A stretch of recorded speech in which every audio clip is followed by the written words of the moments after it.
So what do you think of this? How's this look right here? Just another day. I'm not in the studio. I don't know what's wrong with me. I just can't stay put. I'm actually in Fort Wayne, Indiana. Welcome everybody to the Morning Rumble. I'm Tony Katz. Good to be with you. Brought to you by Boom, Americans for Prosperity.org. Lets us do this show talking about economic freedom, talking about the importance of free speech, and the Elon Musk conversation is probably the big one. I'm actually at an event here in South Bend. So it's me, my laptop, my can you see it? My lavalier mic right here. So someone will tell me in the comments there at rumble.com, whether or not the sound is okay. I can turn it up. I think I'm connected well. It says it's working right. So we'll go with it. Elon Musk declined joining the board of directors. Really, really interesting. I think taking a lot of people, shocking a lot of people. But there's a little bit to read into this. And then there's a little bit for us to ask a question about. So I think first things first, you hear the applause from the event that I'm at, is this very idea, was Elon Musk a savior? Or was Elon Musk doing what Elon Musk does, having you talk about Elon Musk, like anytime he talks about Dogecoin or anything else? Like that's a legitimate question. Is that the case? Is that what's going on? I don't know. I don't know if he is or he isn't a savior. What I know for sure is he is not joining the board of directors, and one can ask why. Well, one of the possible reasons is that when you're on the board, you can't own more than 14% of the stock. And what if his plan is to buy a lot more of the stock? What if that's exactly what he wants to do? He wants to have not just some of the company, he wants to have more of the company, and you can agitate much more from the outside than you can from the inside. You know, this is my theory about President Trump. He's going to run, he's not going to run. I don't have an answer for that. But if he's on the outside not running, he can punch at everybody as opposed to all of the people punching at him. It's a way to look at the concept. Where is he stronger for the nation, if you will? I'm somebody who, a lot of people out there, very, very focused, Trump 24/7, 365. I like the lessons of Trump, and I don't necessarily say you have to have the guy. I'm not opposed to the guy. I think that the lessons of Trump on how to fight and how to push and engaging smart, practical policy, because remember, he governed as a conservative. These are the things that matter, and that matter greatly. So I like him in that role. Maybe Elon Musk saw that if I'm on the board, I only can own so much, and maybe I won't be able to push as hard because maybe they'll make the claim, as we heard from the CEO in a statement about Elon not joining the board, that being on the board would have a fiduciary responsibility. And so maybe the offer to put him on the board was nothing more than a way to silence him from being far more proactive in getting Twitter to move to a place that actually believes in the idea of free thought and free expression, and not telling the New York Post you can't share a story because we've determined that it's not real, even though everything they said about Hunter Biden and the laptop and the emails is 100% accurate. It's 100% accurate. It can't be said anywhere else. So this is a really interesting thing. Is Elon the savior, or is Elon Musk just playing to get you to talk about Elon Musk? I'm going to reserve judgment.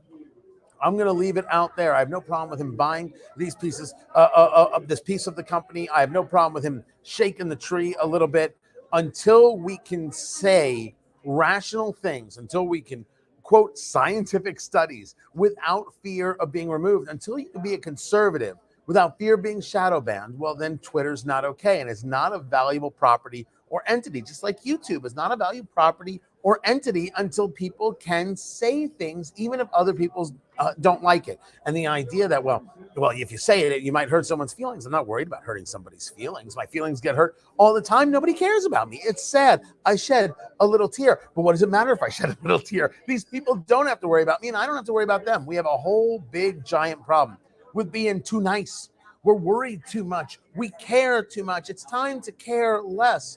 If you don't like what it is I have to say, well, then don't listen to what I have to say. But don't tell me I can't say it. There's the difference in the things.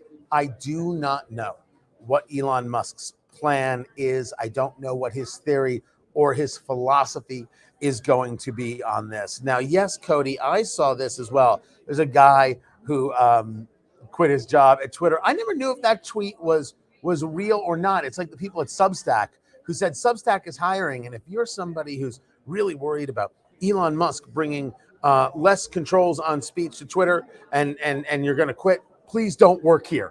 Because they know that free speech is the way to go. They know that's what their audience, in terms of their users, absolutely wants. They want to be able to write about the things they want to write about. It's extremely, extremely important. Without it, you don't have anything. Without it, you don't get anywhere.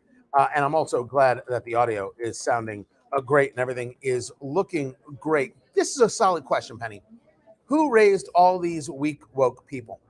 They don't think they're weak. They think they're standing up.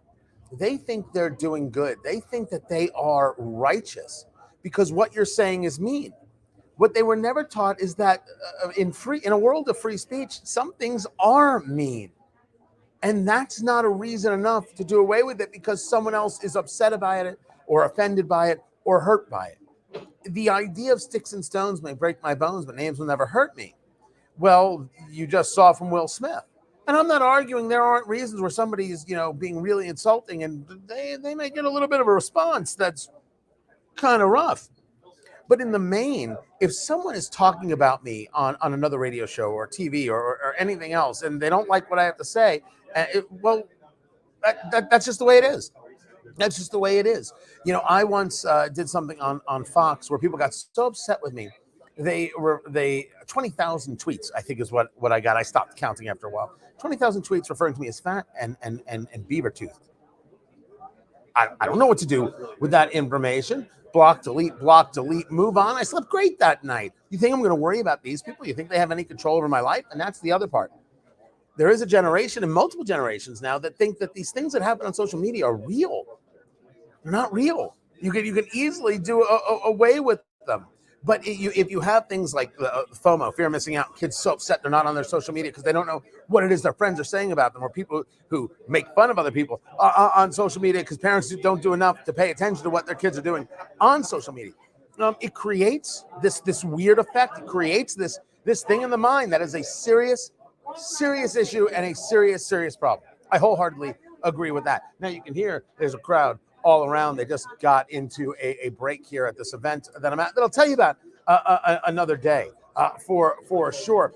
And I mentioned that we're making some changes to the show. Certainly, we're not afraid to go on the road. We are working on getting some more of the interviews, and we're going to be doing that as well. But the Elon Musk conversation is a good one, but maybe we're spending too much time on it. Maybe we just got to take a moment and say, you know what?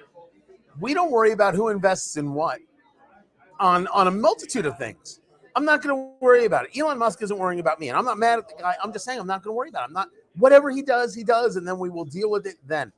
But if it has brought a conversation to how upset some of these engineers and others who work in these social media giants are, that we actually want free speech, and we want to engage, and we want to debate, and we don't want to be told that we can't, well, then that's a good thing. Then that's a plus. And he did his job. If he just did that, Elon Musk did his job, and I'm appreciative of that. I am happy about that in every single way. Yeah, it's a short episode today because I got some work to do. Look, I'm not you. I'm not like an international man of leisure who just gets to sit around, and just, drink bourbon and smoke cigars. Oh, wait, that is absolutely what I do. But I do have to work sometimes as well. So I got to get to it. And yes, Nita, yes, he can buy more stock if he's on the board. I said that at the beginning. That's absolutely true. He's limited to about 14% of stock if he's on the board of directors. And they can claim, if he's talking smack about Twitter, that he's not acting in the fiduciary responsibility kind of mold, right? He's not upholding the company, so they can attack him that way and throw him off the board and then, embarrass him that way. And why should he have to deal with that? He could just be on the sideline, which is exactly the conversation about Trump. Do you want Trump the candidate, or do you want Trump on the sideline just punching at everybody who needs a good Will Smithing? Is that a verb? Is that allowed? You guys will let me know. I greatly appreciate it. Guys, glad that you're here. Rumble.com/Tony Katz. Also, if you missed my hit on Fox yesterday, I did good. Man, I had a Democrat really trying to interrupt me repeatedly We were talking about Title 42, which is immigration. We were talking about Hunter Biden. It was something else. And you can catch it right there at Rumble, rumble.com/Tony Katz. If you want to catch Sarah, if you'll throw that link up on the Rumble chat and there on the Facebook chat. My time there on Fox yesterday with Mike Emanuel. I think it went well. I think we did good. I think we represented pretty well right there. So be sure to go check that out. And the Morning Rumble. Don't forget to subscribe at Rumble, rumble.com/Tony Katz. Subscribe. Do it right now. If you would, I'd appreciate it. I'm sorry, I started a little bit earlier. I gotta cut it short today, but I never want there to be a moment where we ain't sharing. Good people. And my thanks, of course, as always, to Americans for Prosperity. Look at them right there. Ain't they beautiful? AmericansForProsperity.org for allowing us to do this. Hold on. Wait. Someone brought cigars. I enjoy your show with an olive V and a good cup of coffee. Ooh. Now, the V or the Milano V? Now, the V is perfect. About $11, $12 a stick. The Milano, you'll probably get to $17, $18, up to $20 a stick. But it's Oliva or Oliva, depending on how you say the word. Man, they make absolutely fantastic cigars. So you are doing it absolutely right. Guys, I will catch you tomorrow. My thanks to AmericansForProsperity.org. We'll talk to you later.